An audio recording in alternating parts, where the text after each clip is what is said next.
A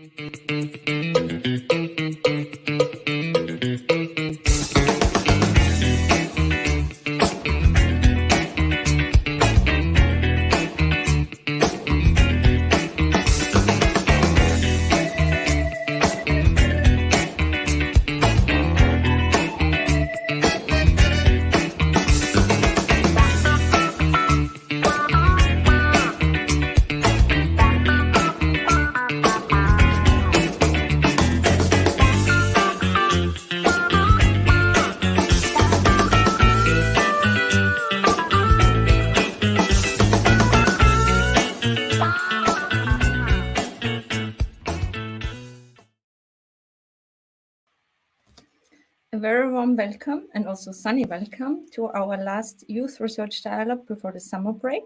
This episode is, as always, part of our thematic online series on evidence-based youth research and youth research findings. My name is Carmen Teubel. I'm the manager and the coordinator of the European Youth Research Network REI, which is hosted by the Finnish National Agency for Education.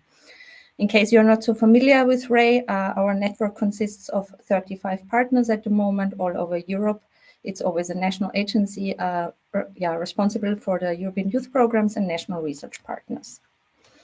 Our topic today is competences for youth work with a special focus on mental health. And not only this focus is special, but our episode is kind of special also.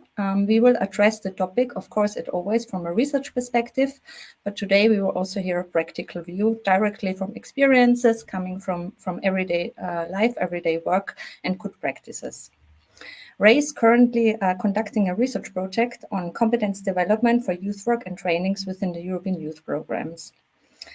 This ongoing research project does not necessarily have a mental health focus per se, but, and as you will hear also from my colleague from the REI transnational research team, we are trying to discuss perspectives and maybe also direction and ideas coming from this ongoing research on what could be important actually for mental health competences, and also thinking about what needs to be considered for the future development of trainings and educational programs, but also research activities in general.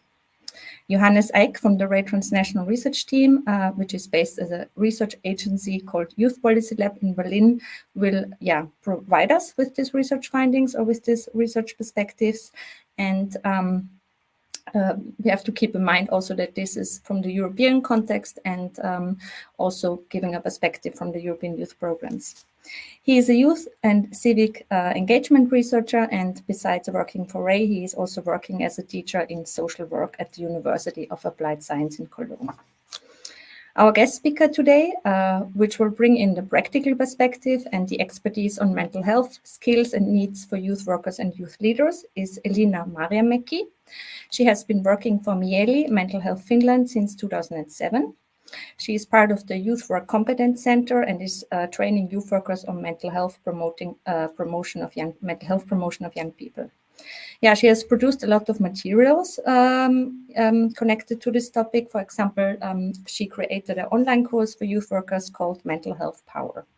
As I already said, she will focus on good practices, on needs and experiences directly coming from the grassroots, and all of this from a national context, from a national perspective.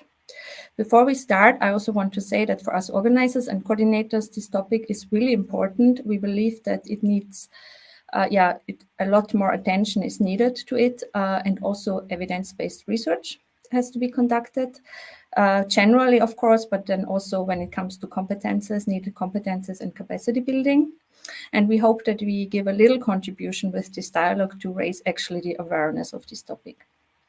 Today, our team is Tomi Kilakoski. He will moderate the dialogue today. He's also a senior researcher in the Finnish Youth Research Network. And as always, Domagon Morec will do the digital facilitation. Yeah, I hope you have an enriching and thought-provoking dialogue. And if you want to contribute, please comment on the Facebook or YouTube chat or Mentimeter. And see you later. And Tommy, now to you.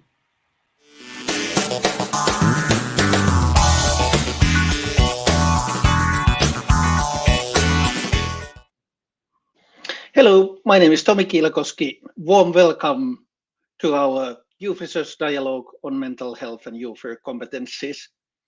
There is a sentence I particularly like. It's from the EU study on the policy responses of the European countries during the pandemic. And it states as follows, I'm starting the quote, if the COVID-19 pandemic has had any positive results, it is that it has placed youth mental health in the spotlight, end of quote. So youth mental health has been a tremendously important issue and has been recognized as such. Also, Youth Recovery Conference held 1 year ago in Helsinki emphasized strongly the need to support mental health peer services for the young. Today in our dialogue, we are asking how can youth workers be better supported to tackle the issue of mental health and what kind of competencies they need to approach the issue. In our title, we are using the competence of competence, which is a tricky concept. Usually the definitions of competencies, they refer to a holistic approach, which is based on analyzing how a person is able to cope in a job or in a civil society setting. So in general, the notion of competence focuses on know-how rather than on knowledge itself. And competencies of a youth worker, for example, enable youth workers to work with young people in an ethical and fruitful way in a particular social and historical situation. However, despite the popularity of the term competence, there is not a single shared definition of competencies.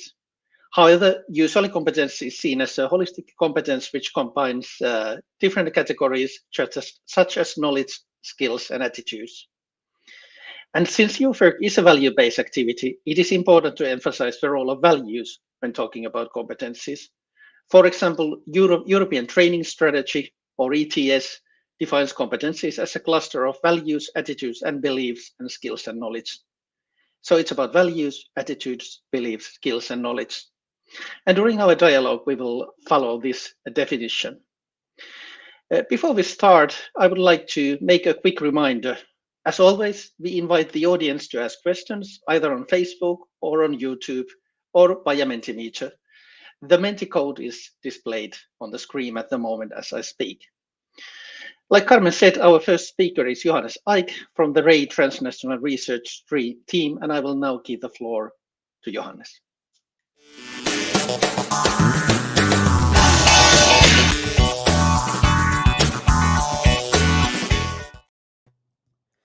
Thank you, Tommy. I will talk about mental health competences in the context of trainings. And like Carmen said already, the scientific basis of my short input lies primarily in RAY-COMP, which is an ongoing research project on competence development for youth work through trainings in the European youth programs. Currently, we are conducting interviews with training providers on goals and developments of the training sector. My presentation is based on preliminary insights, and this is not final findings. Furthermore, the study has no specific mental health focus. It is an exploration of the training sector in general, from which I will draw hypotheses for trainings and competence development on mental health issues of young people. My first hypothesis is that we actually do not yet know which competences are relevant for youth workers when it comes to mental health issues of young people. Relevant European competence frameworks like the ETS competence model Tommy has already talked about, but also national competence frameworks, they are only marginally considering mental health issues of young people, if at all. And this might be linked to a general cacophony and fuzziness regarding the conceptions and ideas that are floating around the role of youth work and young people with mental health issues. And if we don't know how youth work can and should engage with those youngsters in a responsible way, how should we actually know which knowledge, attitudes, behavior, and skills are required to do so? But responses of young people on how youth work helped them in times of pandemic might give us a first indicator. The positive effects of youth work for young people ranged from stress relief to developing orientation to navigate through demanding times. Further, our interviews indicate that there seem to be several approaches on constructing trainings, such as a research-based, a practical needs-oriented, an expert-driven, or a program-related approach. And given the described situation, a research-based approach that generates knowledge and translates it into practice-oriented training activities seems to be the most viable way. The establishment of a strategic national agency cooperation on mental health seems to be a step in the right direction in this sense. But the fact that we are limping a little bit behind on research and on a conceptual level, that doesn't mean that we as a community of youth work ourselves have no knowledge on this topic whatsoever. A look into the community of practice might be worthwhile. For example, in our interviews, we heard about a peer learning and best practice training on youth work and mental health of young people. It was very well received, especially for its immediate provision of support that came from the sharing of experiences and practical tips. Hypothesis 4. General issues of the training sector affect trainings on youth work and mental health even more. Tackling them on a general level will increase the quality of trainings on mental health too. And this argument has two trajectories. First, trainings aim to qualify and support youth workers to gain security and self-assurance in their pedagogical work. And yet, it is oftentimes difficult for participants to translate training outcomes into youth work practice. And as mental health is a field of huge insecurities, those training to practice translations become even more crucial. One way to strengthen sustainable learning that we have heard about in our interviews was mentors, which accompany participants in the preparation and follow-up of trainings.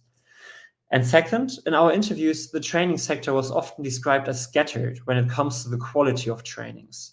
Among the huge amount of offers, there were a lot of good, but also some bad trainings described. And there's not any guidance for applicants to tell one from the other. If approached the wrong way, working with young people with mental health issues is at a particular risk of doing harm. And this makes it even more important to ensure the high quality of trainings in this area. So we either need adequate quality management and development mechanisms to ensure that all trainings are constructed and executed well, or we need a mechanism to support applicants in assessing training quality when choosing between offers. And last but not least, trainings can only be one piece of the puzzle. Young people's mental health is not only an issue of a qualified European youth work practice, but also of accessibility to said practice. Mental health issues might lift the threshold to participation. Think of young people suffering from anxiety or an eating disorder or depression. They might be more likely to refrain from joining international youth work projects where they have to stay in a group all the time and leave their safe haven at home. And trainings cannot tackle this issue, but they have to be integrated in a holistic approach that also includes developments on a structural level. This is the food for thought I want to share with you. Thank you.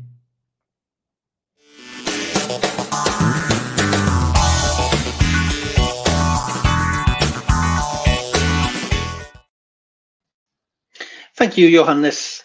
And we'll move on towards Elina's presentation. Elina, the floor is yours.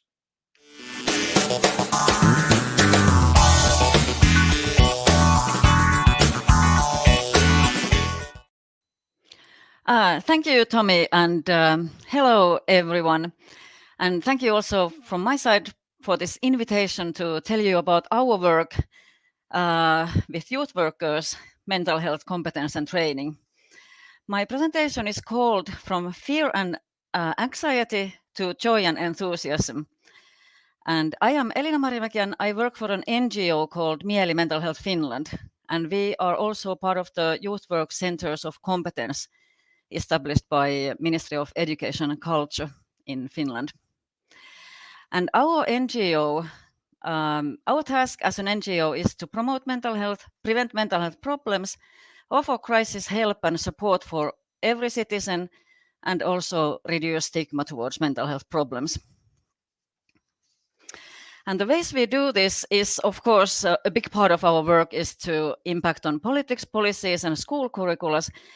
But we also provide mental health training for all professionals who work with children and young people. We want to empower and build the competence of these professionals in mental health promotion and different issues in mental health and about crisis work. And our work with youth workers started over a decade ago in 2011. We got a 3-year pilot project to create mental health material. And we took 30 youth workers and started to work together with these youth workers from different arenas of youth work. And our aim was to increase the competence in mental health as a positive resource and a skill.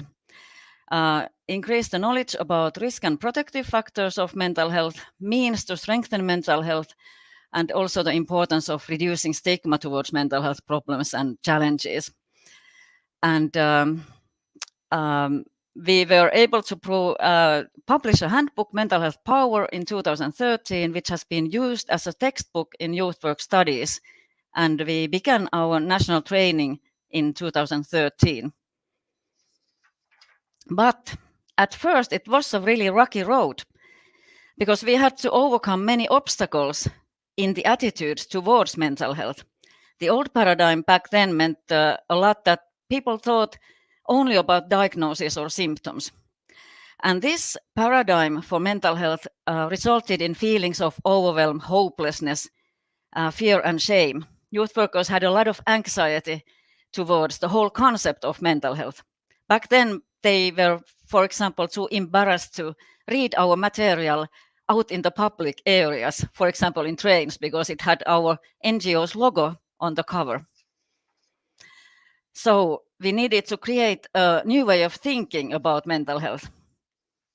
And we started to explore, together with the experts in mental health professionals and researchers and youth workers together, for 3 years, we started to explore the idea of what is mental health as a skill and competence that supports, strengthens young people's mental health and in time prevents mental health problems.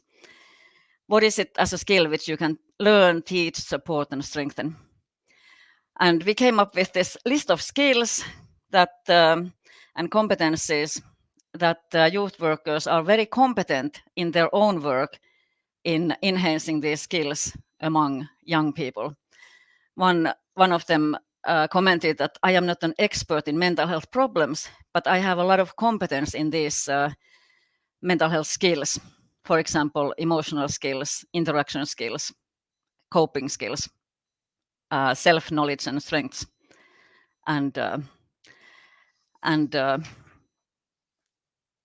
all these. So in time we have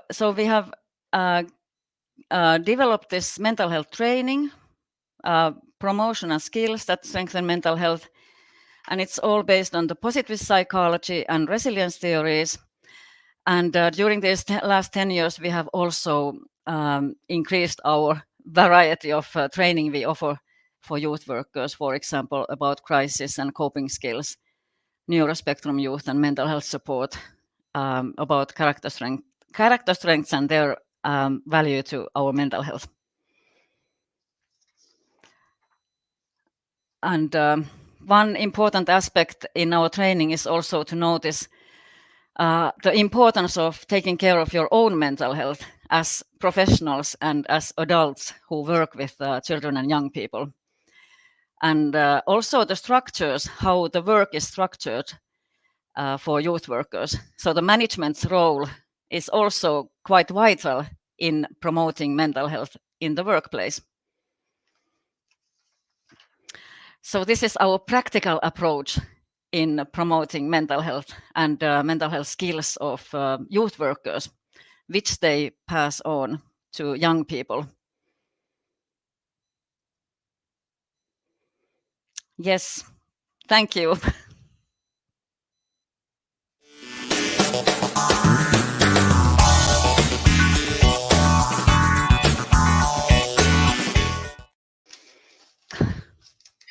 Thank you, Elina. Thank you, Johannes, for your contributions from the training and research perspectives. Before we start our dialogical part, I would like to remind the audience to ask questions either on Facebook or on YouTube or on Mentimeter. So please share your questions, share your ideas, and we'll use them in our dialogue. So first question, Elina. In his presentation, Johannes showed that in his interviews, peer learning was seen as one of the possible ways forward. Please tell us more in detail, based on your experience, what are the benefits in sharing experiences and best practices in youth work? Yes, the benefits are, of course, many, and sharing experiences and best practices within among youth workers themselves, that's an essential part of our training. And I think the youth work as a profession would not be very happy about the training or satisfied if if there is no space for their own experiences. And it's also really important that we recognize the know-how and the professionalism that there already exists. So this our training doesn't mean that we come and pour something over you. It's more like making it visible, the knowledge and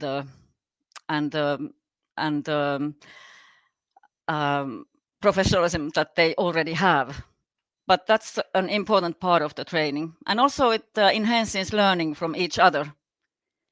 It's not always so easy to convince that the list of skills are the ones that are essential part of your work. But there are like some might challenge the idea, and then there is others who comment on and tell about their own experiences, how they have used this and promote these skills with young people and about their experiences. And so we get the shared synergy from them. Thank you, Elina. We have an audience question. Before they go into that, I would like to clarify a bit of what Johannes said in his presentations. Johannes, you talk about the need to create a holistic youth work approach to young people's mental health support. In your opinion, what would be the necessary first steps in moving towards this? Well, the obvious answer for me as a researcher is research, of course. And this actually ties to the audience question as far as I see it, because we need to shed light on youth work with young people with mental health issues from a bunch of different angles. Who's not yet participating, and what role does mental health play in this regard? And how can such obstacles be overcome on an individual and structural level? Which expectations do young people with mental health issues have on youth work, and how does youth work have to develop in the sense to live up to these standards? Where are specific insecurities of youth workers in this regard, and how could they go about them? And of course, as young people with mental health are part of international youth work long since, what is the current state of affairs? Like, what kind of structural support is needed for organizations and professionals to improve their work in this area?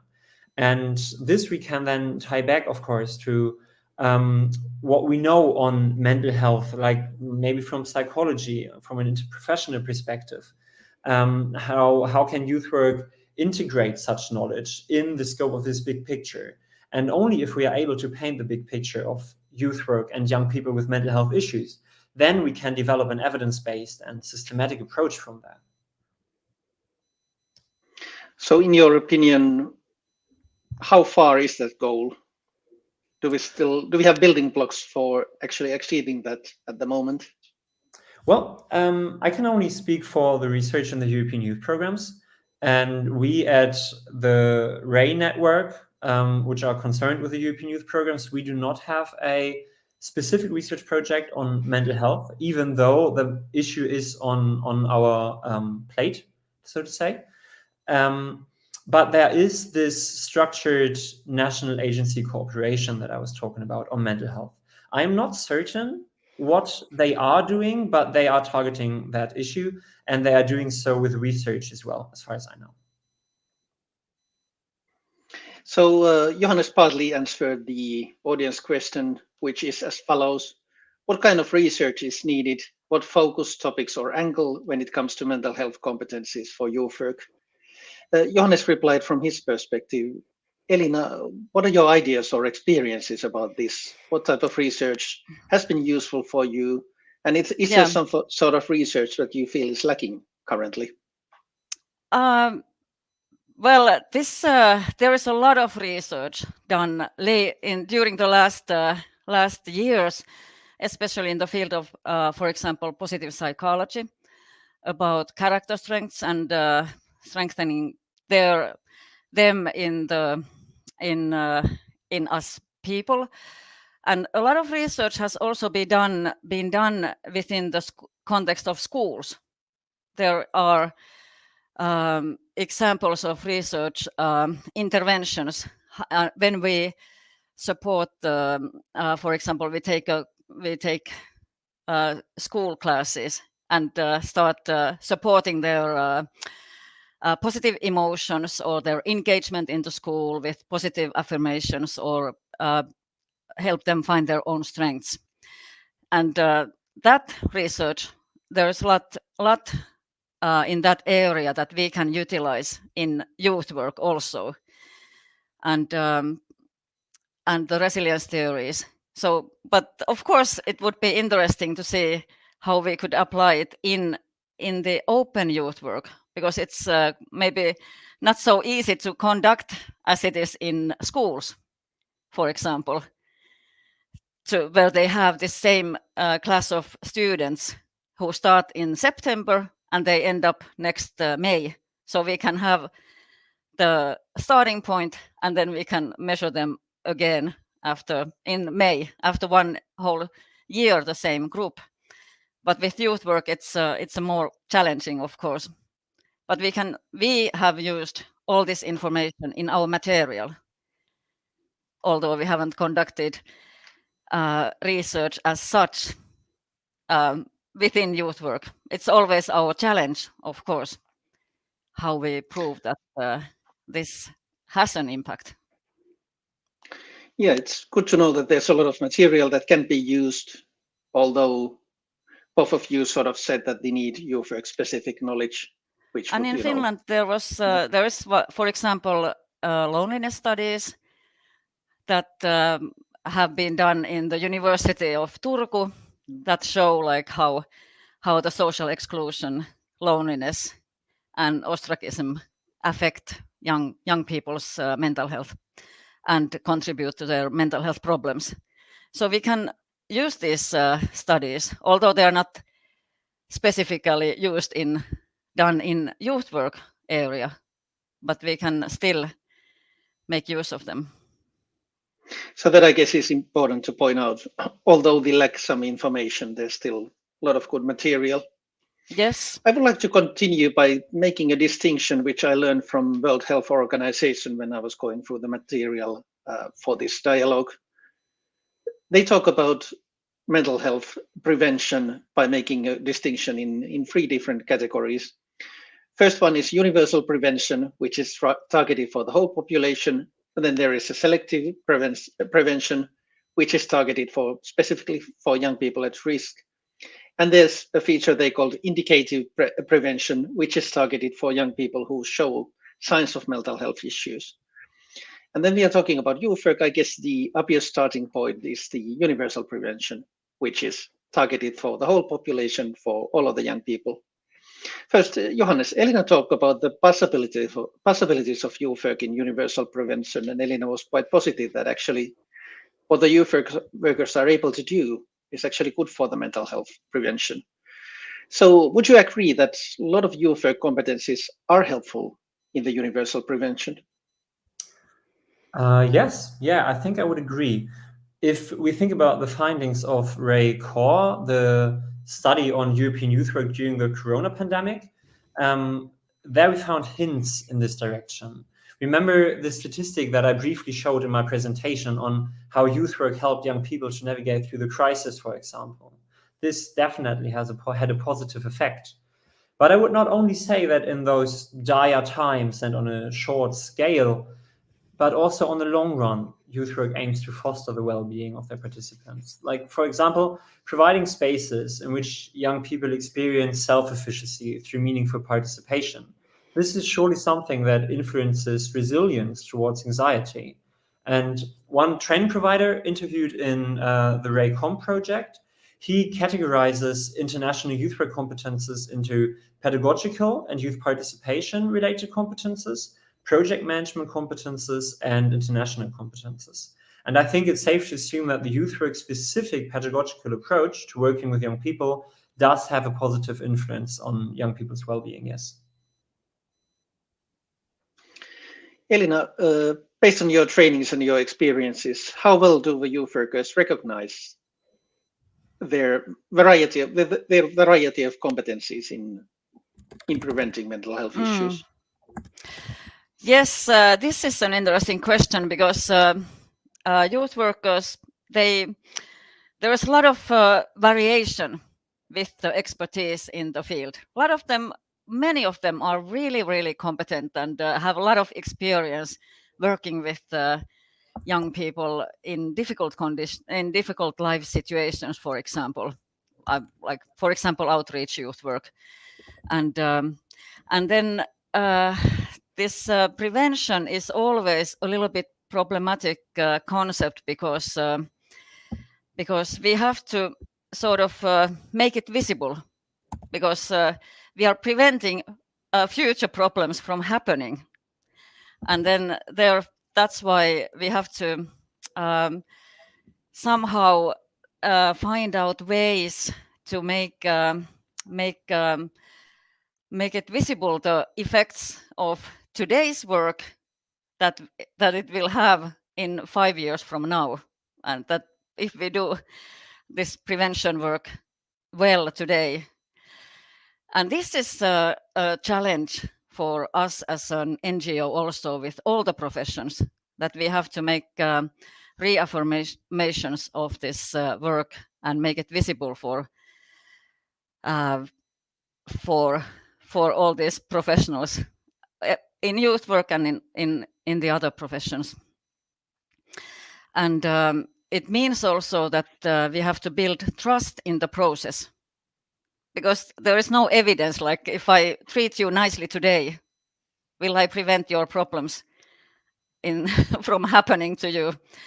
But I have to build somehow the trust that I have, and motivation that the more I create these safe environments for all young people, where everybody is included, make friends, learn some coping skills, learn to cope with their maybe challenging emotions at the time, or be seen and heard, it will have an effect and impact in preventing problems from happening. Yeah, we have a second audience question, which is good. Keep them coming, please. It's about stigma on mental health issues. Obviously, stigma is an issue that all of the studies keep repeating, that one of the things that hinders us from actually dealing with mental health issues, it's that it's highly stigmatizing. And the question goes like this: would you say that the pandemic has had an impact on the acceptance of mental health issues?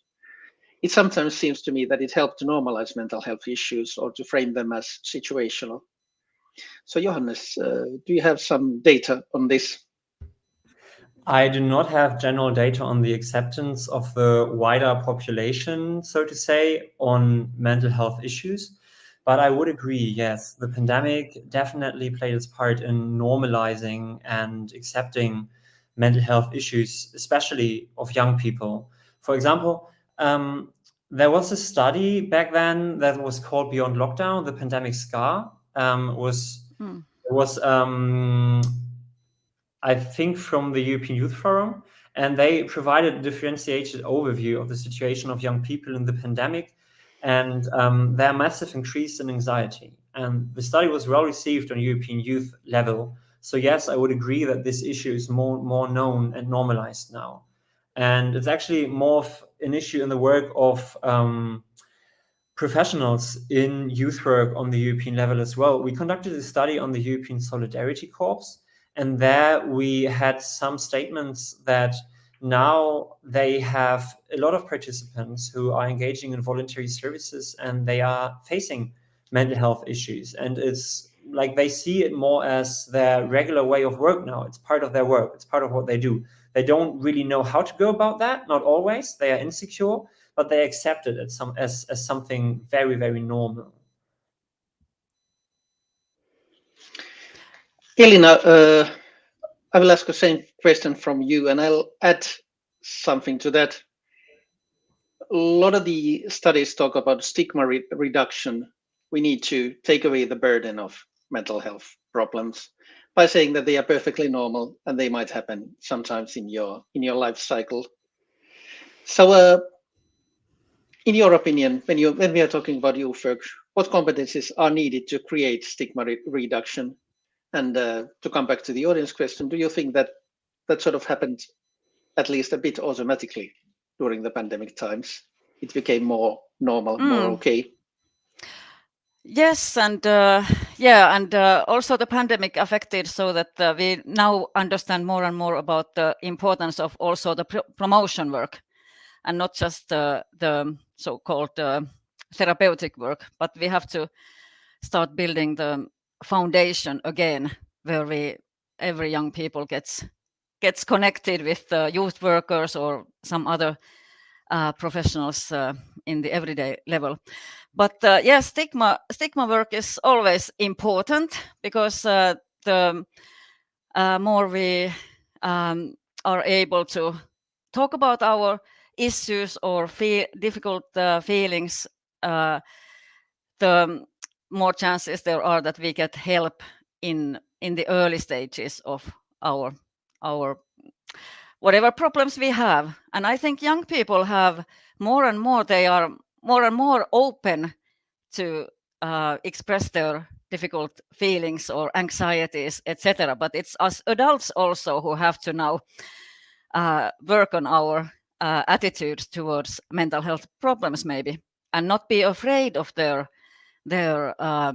feelings of anxiety. Just to have courage to start conversations with young people and start by asking them how they are, and without fearing the answer. And one way in Finland, at least, there has been a lot of development in the service areas also. There are more and more so-called walk-in clinics or easy access services that, for example, NGOs provide. But also municipalities, many of them have now, at least in Finland, opened up these really easy access clinics where you can just walk in without even having an appointment to talk about whether or not you have some psychological issues you want to address. What are your ideas, Johannes, on stigma reduction and competencies of youth workers? Well, I don't have an answer from a research perspective. The answer now stems more from my youth work education, from my own, and my knowledge on government's work on stigma, I guess. So I would say it's kind of specific, to be honest. So what would youth workers need to know? What would they need to do? They need to know about the knowledge on power dynamics and stigmatization in society. They need to have sociological knowledge on stigmatization processes among groups. They need to have psychological knowledge of stigmatization, on the impact of well-being, on well-being, self-concepts and behaviors of affected persons. I think we need to have a strong value-based stance to stand up against discrimination, and from that we can build up our skills. The skills then, of course, to dismantle the societal dimension of discrimination, for example, in the form of prejudice, skills to be able to work against discrimination within groups, skills to be able to support discriminated persons and thereby mitigating the damage. And of course, we need behaviors that condemn discrimination within our projects and thereby prevent it from occurring. For example, by establishing an atmosphere that very, very clearly judges any kind of discrimination. We have an audience question once again, and it goes like this: What can policies and politics do, and what do policies and politics need to do? So whichever of you wants to go first, please do so. Yeah, of course, that politics is an essential part of leading the way towards the societies that support everybody's mental health from the early on. We have to make sure that this grassroots workers from kindergartens, early education, teachers, youth workers, that it's supported by politics and policies. And for example, in Finland, school curriculums now have written in 2014, they have written mental health skills in the school curricula. And emphasizing the importance of these skills as such in such a way as history or mathematics or languages, that children are entitled to learn these mental health skills during their school years. That's one way politics can make it visible that this matter is important, and also to provide these services, making it new government in Finland made therapy guarantee for young people now as their decision, that young people are guaranteed to have easy access to therapies. So that's one way of how politics can also address the problems. Yeah, they hope they succeed in Finland. They have tried it before. Hopefully they will make it this time. We're running out of time. Thank you for the audience questions. There's one question I want to ask from Johannes and one question I would like to ask from Elina. Firstly, Johannes, in your presentation, you mentioned that sometimes there are barriers in participating in youth work practices. So in your opinion, how can they create inclusive spaces in youth work, and what competencies youth workers need to better support young people with mental health issues in participating in youth work? Can you repeat that question for me? With pleasure, yes. It's about inclusive spaces in youth work and how can they help young people with mental health issues to participate in youth work. Okay.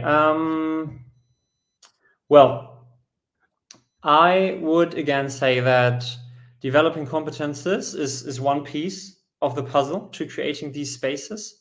And we can definitely aim to create these spaces by ensuring meaningful participation for everybody, be sensible towards mental health issues of young people. And we can definitely aim to lower the threshold to participation in the European youth programs, which is the perspective I'm talking about, for young people with mental health issues on a more structural level by, flexibilizing the bureaucratical demands so that they can, for example, be more individual in their approaches to young people with their needs. And at the same time, we as youth workers, we can create these safe spaces or these inclusive spaces on a societal level. I would say I'm very convinced of that. We have an impact because we can problematize the mental health issues that young people have and what impact that has on their everyday life. We know about this because we are close, and we know the political dimension of that. You remember, for example, the Beyond Lockdown study that I was talking about. This is some sort of de-individualization of mental health problems. And if we contribute in recognizing those issues as social problems, then I'm very convinced we are contributing to creating more inclusive spaces for everybody as well. So Elina, there's an audience question though. You mentioned a course. Is it an open course, open access course? So Yes. you nodded. Yes, it is. Can you post the info on Facebook after our dialogue? Oh yeah, I will. Oh yeah, good. So you will get the information there, so audience doesn't need to start making notes. So the last question goes to you. You made an important point about youth workers, that they need to pay attention to their own mental health. Mm-hmm. So what are the competencies needed to pay attention to one's own well-being and everybody else in the youth work community? Yes, like I talked about these mental health skills, which are important that we teach and support them to young people, but we also have to look our own set of skills and maintain and practice them in our own life. But also in youth work, it's really important that you know the boundaries also of your profession, because a lot of times, of course, it's you work so closely with young people that maybe sometimes it's you have to pay attention to the boundaries and stress management and recovery skills of your own, so that because it's really easy to give the whole heart to these young people, and then one thing is also important to notice within youth work is the ethical stress sometimes, when you know you are the trusted person with young people, and then you struggle with this ethical stress issues also that might have an impact in your own well-being. And the job counseling is a really good idea to have for youth workers too, so that they can express their own worries and for somebody. And yes, but these self-awareness, self-care practices, they are important to us all. Today, our new government started, and the former Minister of Environment gave advice to new ministers that you have to take care of your own well-being. Sleep, eat, relationships. Those are the important advices to new ministers, but they apply to us all in youth work, in our professions, because it's really essential that adults have well-being, because by having well-being adults means that they have the capacity to be interested in young people and to support young people. And this is why, yeah, that is a good way to end our dialogue. What a lovely end sentence. As can be seen, the topic of mental health issues and competencies needed to promote mental health being is not only important, it's highly interesting, and there's a lot to be discussed. But they'll have to end today. My sincere thanks for both of you for participating in our dialogue. Thank you. Thank you very much.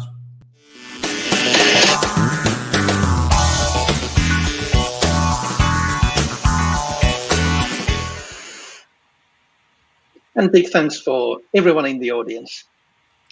And in case you would like to watch this episode again, we have good news. The stream will be available afterwards on our social media. Yes, and from my side, I can tell you a bit what is coming. So our next youth research dialogue is scheduled for October. It still takes some time, but also good news on this. We will live stream actually a panel discussion from our internal RAIN network meeting in September. And we will speak about first findings from our RAIN monitoring service with beneficiaries and participants of the European Youth Programme. So if you're interested in this, then also tune in. As always, check out our RAIN websites and social media pages for any updates. And thank you to Domagoj, thank you to Tommy, and yeah, take care and see you soon.